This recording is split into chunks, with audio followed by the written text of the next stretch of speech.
母哥加盟热火后说，詹皇如果来我会很兴奋，总裁由头也已招募过，还表示这里没有周税。来看专家们怎么说。 If there was a scenario for that to happen, I would be very, very excited. He's one of the best players to ever play this game, if not the best. I'll be able to learn so much from him. Obviously, brings such a championship experience to the team right from day one.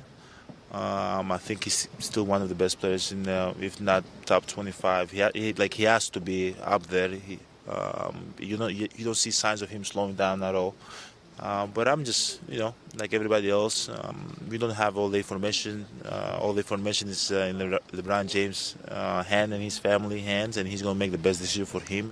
I hope if he thinks that the Miami Heat, that's a good decision for him. I would love for him to be here. I've had conversations, with Rich, and they were very good.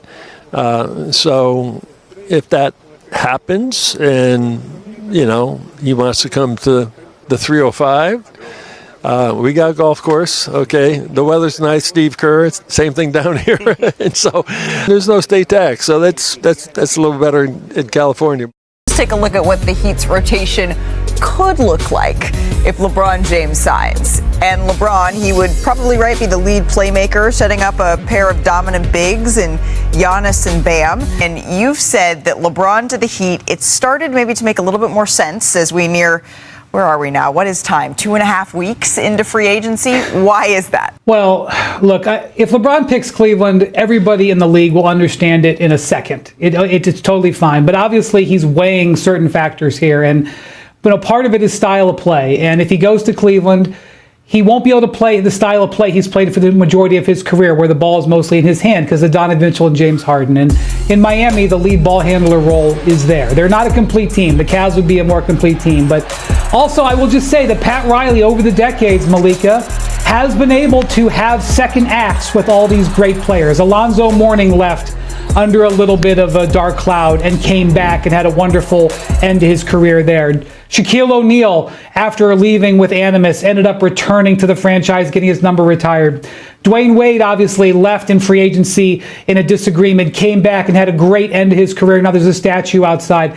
Pat Riley knows how to bring guys back. And while there was obviously disappointment when he left in 2014, there has never been the animus that existed in other places where LeBron left. So I would just say that you can create a compelling case. It may not be the winning case. Cleveland may end up being the winning case. Philadelphia, certainly. But Miami has a pathway, especially with LeBron saying he's looking at the idea of multiple years. Well, multiple years has been the formula for him. He's won a championship in the second year everywhere he's switched teams. I think Miami would be at their best in a year from now, and LeBron could be a part of that. One thing that kind of concerns me, or definitely concerns me about this team, is the scoring they lost with their stellar backcourt that they had last year. But from a rebounding standpoint, just with Giannis and Bam, you got two guys that over the last 5 years are in the top 15 in rebounding.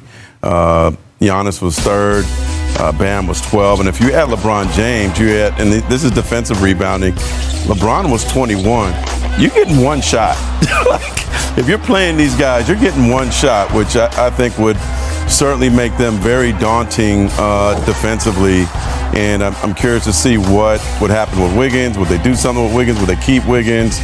But if LeBron James goes there, I think this is going to be a very impressive defensive team. The LeBron fit here, because again, to Mark's point, they did lose a little bit of a scoring punch when Tyler Herro left this roster. Well, I think as Brian hit it right on the head, I think he fills a primary need, and that's a playmaker on this roster here. I think certainly with Giannis and Bam, and they addressed some of their shooting with the Tim Hardaway Jr. signing here. So, yeah, I mean, I think Miami makes a compelling case. I'll even throw in there, we're probably not going to have property taxes down here as a resident of the state of Florida. So if I want to add that to Pat Riley's list of things that are appealing, we could add that to there.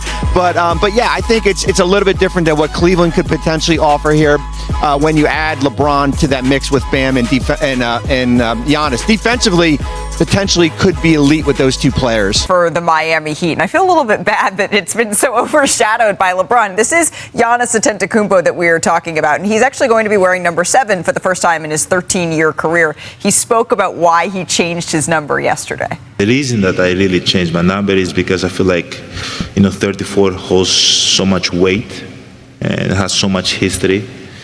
And out of the, respect to, the organization that drafted me and I played for 13 years, I decided to leave that number there and try to start a new chapter. Hopefully I can leave my mark here in Miami and make number 7 as legendary as number 34. But it's almost like kind of having a closure for me, just to have a closure from that number because it meant a lot to me. And number 7 looks good. It's fresh. It's clean. I saw some kids wearing it in the street, so I'm excited to create more moments with that number. 字母哥改穿7号战袍，致敬过去，并预告热火新时代。而詹皇若真的空降迈阿密，将震撼全联盟，你觉得会成真吗？